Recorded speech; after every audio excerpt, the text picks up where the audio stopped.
आप सबको जय मसीह की।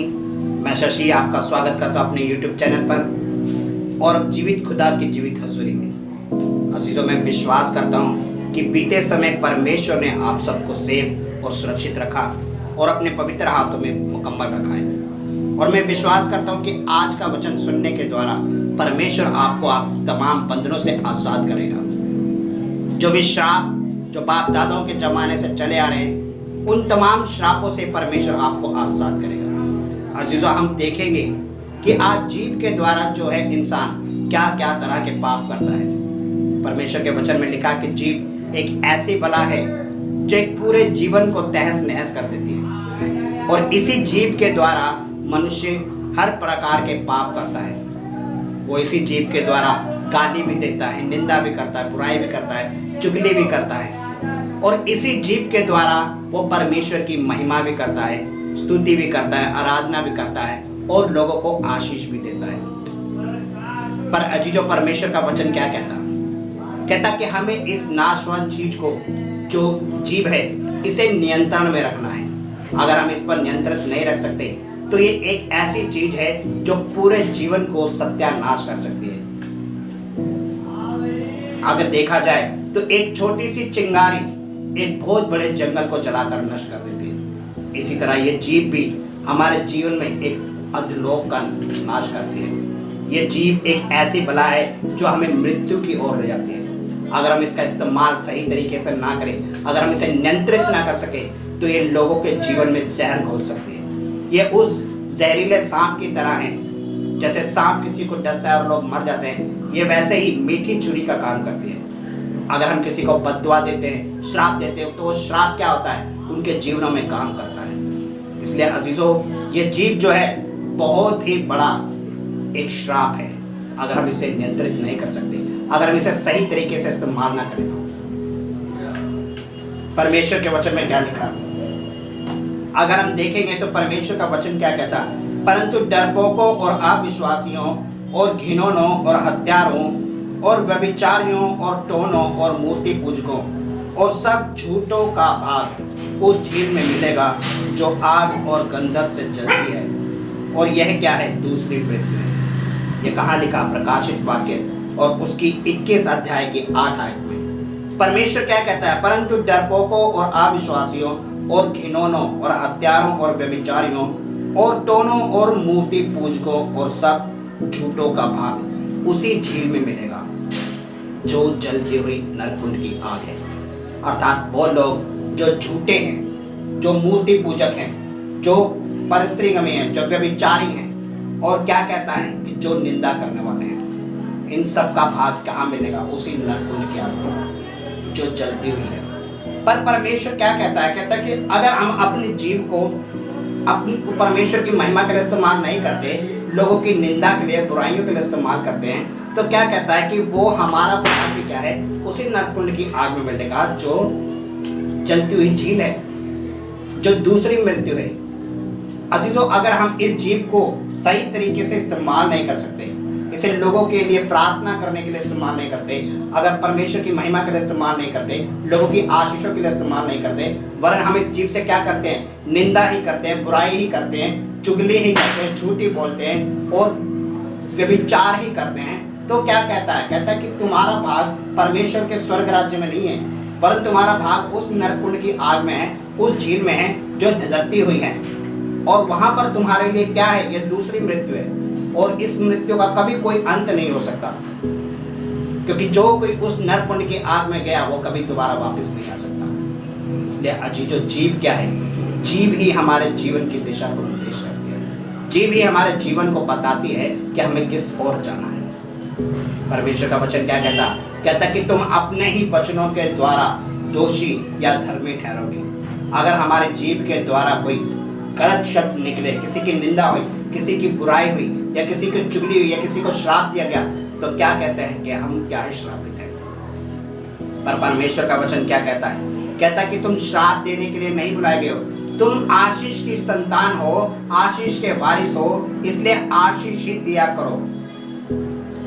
परमेश्वर ने हमें अपने स्वरूप में बनाया, उसने हमारे मुख में सामर्थ दी ताकि हम लोगों को क्या करें, आशीष दे, लोगों के लिए प्रार्थना करें, दुआएं करें, विनती करें। पर आज क्या हो रहा है, एक दूसरे को देखकर कोई एक खुश नहीं है, वरन वो क्या करता है, वो उनके लिए कोसता है, उनको बुरी बुरी बातें बोलता है। उनके लिए उनके मन में, हृदय में हर पल क्या रहती है, ईर्ष्या भरी रहती है, और वो ईर्ष्या उनकी जुबान से होकर के उनके लिए श्राप उगलती है। अगर कोई गाड़ी ले आया तो उसके वो सामने पीठ पीछे कुछ नहीं, उसके सामने कुछ नहीं बोलेगा, पर पीठ पीछे उसके क्या कहेगा, उसकी निंदा करेगा। तू गाड़ी ला, तेरा तो ये हो जाए, तेरा वो हो जाए, तेरा प्राण हो जाए, प्राण हो जाए। और ये क्या होता है, ये उसके ऊपर श्राप को रिलीज करता है।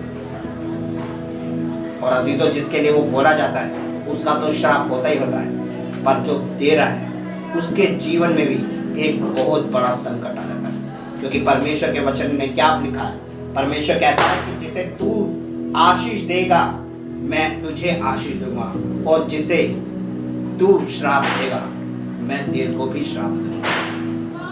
अर्थात अगर हम लोगों को आशीष देते हैं तो परमेश्वर हमें भी वो क्या करता है, आशीष देता है, बरकत देता है। पर अगर हम लोगों को श्राप देते हैं तो परमेश्वर हमारे जीवन में भी क्या लाता है, श्रापों को लाता है। और इसके जिम्मेवार परमेश्वर नहीं, इसके जिम्मेवार हम खुद हैं। क्योंकि हम खुद क्या कर रहे हैं, अपने जीवन को शैतान के हाथों में सौंप रहे हैं। क्योंकि परमेश्वर ने हमें श्राप के लिए नहीं बुलाया, उसने तो ये कहा कि तुम आशीष की संतान हो, इसलिए आशीष दिया करो, हर एक को आशीष दो, ताकि सुनने वाले के लिए आशीष का कारण ठहरे और उन्हें बरकतें और आशीषें मिले। परमेश्वर का वचन क्या कहता, अगर तुम बोलो तो ऐसा बोलो कि मानो वचन बोला जा रहा है, ताकि सुनने वाला आशीषित हो। पर हम क्या कर रहे हैं, हम वचन थोड़ी बोलते हैं, हम तो श्राप बोलते हैं, निंदा करते हैं, बुराई करते हैं, चुगली करते हैं। हम अगर 4 जने खड़े हो जाएं तो वो ऐसी अश्लील बातें करते हैं, दूसरों को कमेंट पास करते हैं, जिससे व्यभिचार उत्पन्न होता है। अगर देखा जाए तो हम क्या कर रहे हैं, लोगों की मूर्तियों के बारे में प्रार्थना करते हैं, लोगों और मूर्ति पूजा के बारे में बोलते हैं, दूसरों के ईश्वर के बारे में बोलते हैं। तो वो क्या कर रहे हैं, हम मूर्ति पूजा कर रहे हैं। अगर हम देखें तो कि सुंदर लड़की जा रही है तो हम क्या करते हैं, उसको उसके बारे में गंदे गंदे कमेंट करते हैं, या उनके बारे में कुछ ऐसी प्रतिक्रिया देते हैं जो हमारे दिल से निकलती है। ये भी क्या है, ये एक प्रकार का व्यभिचार है, परस्त्री है। इसलिए परमेश्वर क्या कहता झूठे और व्यभिचारी, परस्त्री गमन, मूर्ति पूजक और डरपोक ऐसों की जगह क्या है, उस नरक कुंड की आग में और जलती झील में है, जो दूसरी मौत के लिए बनाई गई है। इसलिए अजीजों, जरूरत क्या है, हम अपने आप को शुद्ध करें, अपने मुख को पवित्र करें। परमेश्वर का वचन क्या कहता है, अगर हम देखें इफिसियों की पुस्तक में और उसका 4 अध्याय का 29 से 31 तक में पढ़े तो क्या लिखा, कोई गंदी बात तुम्हारे मुंह से ना निकले, पर आवश्यकता के अनुसार वही निकले जो उन्नति के लिए उत्तम हो, ताकि उससे सुनने वालों पर अनुग्रह हो। हालेलुया। यानी कि कोई ऐसी गंदी बात हमारे मुख से ना निकले जो हमारे को शोभा ना देती हो, जो हमारे मुख को लज्जित करती हो। वरन क्या कह रहा है, ऐसी बात निकले जिससे सुनने वाले की उन्नति हो। अर्थात उसे परमेश्वर के वचन में बताया जाए, तो परमेश्वर की शिक्षाओं के बारे में बताया जाए, उसे उनके जीवन से संबंधित वो चीजें बताई जाए जिससे वो आशीष कर सके, ग्रो कर सके। पर अगर हम 4 जने मिलकर किसी चीज के विषय में डिस्कस करते हैं और ठहाका मार के हंस रहे होते, तो वो क्या कर रहे होते, वो अडल्ट्री के बारे में बात कर रहे होते हैं, या वो किसी लड़की के बारे में बात कर रहे होते हैं, या कोई ऐसी गंदी चीजों के बारे में डिस्कशन कर रहे होते हैं। आजकल का जमाना क्या है, यही है, जहाँ 4 जने जुड़ गए वहाँ क्या होता है, कानाफूसी होती है, और ये चुगली होती है, निंदा होती है, बुराई होती है। इससे हमारे जीवन में क्या आता है, भारी श्राप आता है, और श्राप हमारे जीवनों को नष्ट कर देता है। अगर हम इसी के 30 में देखें तो क्या कहता, परमेश्वर के पवित्र आत्मा को शोकित मत करो, जिससे तुम पर छुटकारे के दिन के लिए श्राप की आज्ञा दी जाए। हालेलुया। क्या इस तरीके की हरकतें करके तुम पवित्र आत्मा को क्या करो, शोकित मत करो, उसे दुखी मत करो। क्योंकि अगर जो कोई निंदा करता है, चुगली करता है, बुराई करता है, व्यभिचार करता है, तो उससे क्या होता है, परमेश्वर की आत्मा दुखी होती है, वो परेशान होती है कि मैंने इनके लिए अपना लहू बहाया, इनके लिए मैंने अपने आप को कुर्बान किया, और ये लोग क्या हो रहा है, ये आज भी उसी कामों में पड़े हैं, ये आज भी वही सब काम कर रहे हैं जो इनके जीवन में नहीं होने चाहिए। इससे पवित्र आत्मा क्या होती है? दुखी होती, शोकित होती है। और वो कहता है कि जिस दिन न्याय का दिन आएगा, ऐसा ना हो कि उस दिन तुम्हारे ऊपर क्या हो? दंड की आज्ञा का कारण ठहरे। अगर हम इसी की 31 को पढ़ें, इफिसियों की पुस्तक उसके 31 आयत में लिखा, सब प्रकार की कड़वाहट और क्रोध और कलह और निंदा और सब प्रकार का वैर भाव समेत तुमसे दूर की जाए। और लिखा कि जरा देखिए, ये सारे घृणित बातें सबकी जीभ से प्रयोग के बारे में आती है। हालेलुया। ये सब बातें क्या है? ये जीभ ही के द्वारा होती है, जिसमें कड़वाहट है, कोप है, क्रोध है, कला है और निंदा है और वैर भाव है। सब कहाँ से आती है? जीभ ही के द्वारा, हमारे मुख से आती है। कहता है कि इन सब को उत्पन्न करने वाली क्या है? जीभ है, जिसके द्वारा हम करते हैं। कहता है कि इस प्रकार की तमाम चीजें हमारे जीवन से क्या हो जाए? दूर हो जाए। जब हम इन तमाम चीजों को अपने जीवनों से दूर कर लेते हैं, हमारे मन शुद्ध होते हैं, हमारी आत्मा शुद्ध होती है, तो परमेश्वर क्या करता है? हमसे प्रेम करता है और वो हमारे जीवनों को आशीष और बरकतों के लिए खोल देता है। पर अजीजों, आज जरूरत है कि हम केवल ऊपरी मनुष्यत्व ना दिखाएं, हम बाहरी रूप से क्रिश्चियन ना बने, हम आत्मिक रूप से क्रिश्चियन बने। क्योंकि आज दिखाने वाले क्रिश्चियन बहुत से हैं जो कहने को तो क्रिश्चियंस है, पर उनकी आत्मा क्या है? वो आज भी इस प्रकार के श्रापों से ग्रस्त है। उनमें आज भी इस प्रकार की मनुष्यत्व चल रही है। उनकी मनोव्यथा आज भी यही है।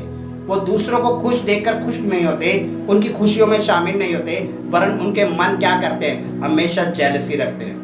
उनके मन में कहीं ना कहीं ये चीज उठती रहती है कि ये खुश क्यों है, इसके पास ये आशीष क्यों है, मैं इतनी प्रार्थना करता हूँ, इतनी विनती करता हूँ, मेरी प्रार्थना क्यों नहीं सुनी जाती? उसका एक यही रीजन है, यही कारण है अजीजों।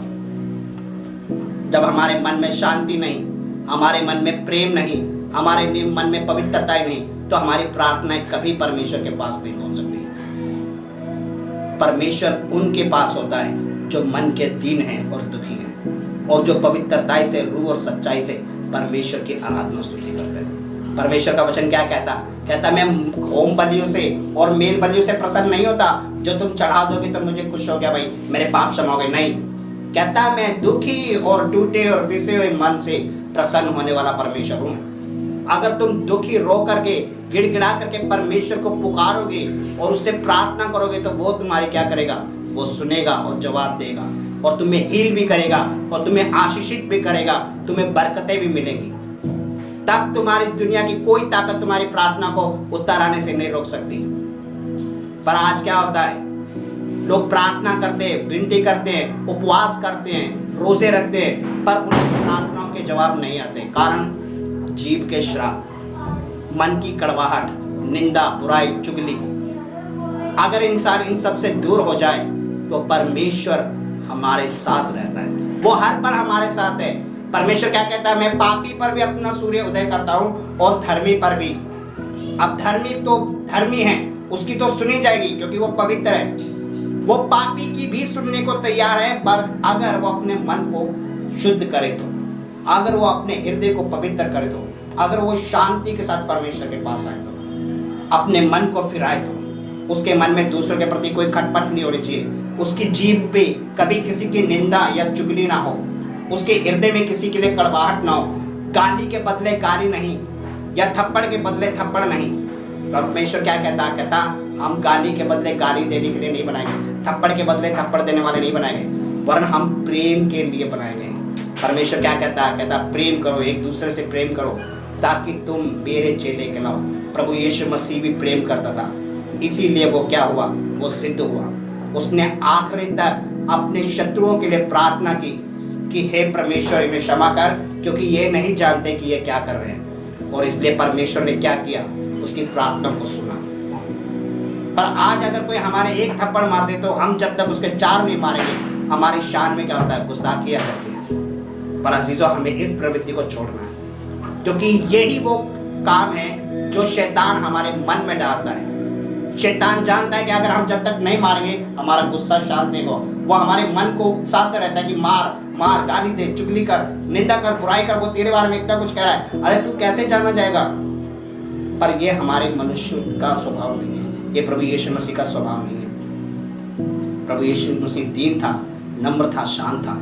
इसलिए अजीजों, आज हमें भी अपने आप को क्या करना है, पवित्र करना है। हमें हर प्रकार की बुराई को त्याग करके उस परमेश्वर की शरण में आना है और उसके सम्मुख अपने पापों और गुनाहों का पश्चाताप कर रहे हैं। मैं विश्वास करता हूँ अजीजों कि परमेश्वर का वचन आप सबसे बात कर रहा है और आपको समझ आ रहा है कि आज आप अपने मनों को शुद्ध करेंगे और पवित्र करेंगे और आप हर प्रकार की कड़वाहट को, हर प्रकार की नफरत को, हर श्राप को जो आपकी जीभ से निकलता है, चाहे वो गाली हो, निंदा हो, बुराई हो, चुगली हो, क्रोध हो, कला हो, हर वो पाप जो जीभ के द्वारा और मन के द्वारा होता है, आप उनसे मन फिराएंगे और परमेश्वर आपको आज़ाद करेगा। मेरा विश्वास है कि जब आप सब ये पश्चाताप करेंगे और प्रार्थना करेंगे तो परमेश्वर आपको ब्लेस करेगा और आशीष करेगा और इस वचन के द्वारा आपके सब बंधन टूट गए हैं और आप आज़ाद हैं। आगे फिर मिलेंगे हम एक नई बात टॉपिक के साथ और देखेंगे कि परमेश्वर ने आगे हमसे क्या बात की इन श्रापों के बारे में। सो आप सबको जय मसीह की।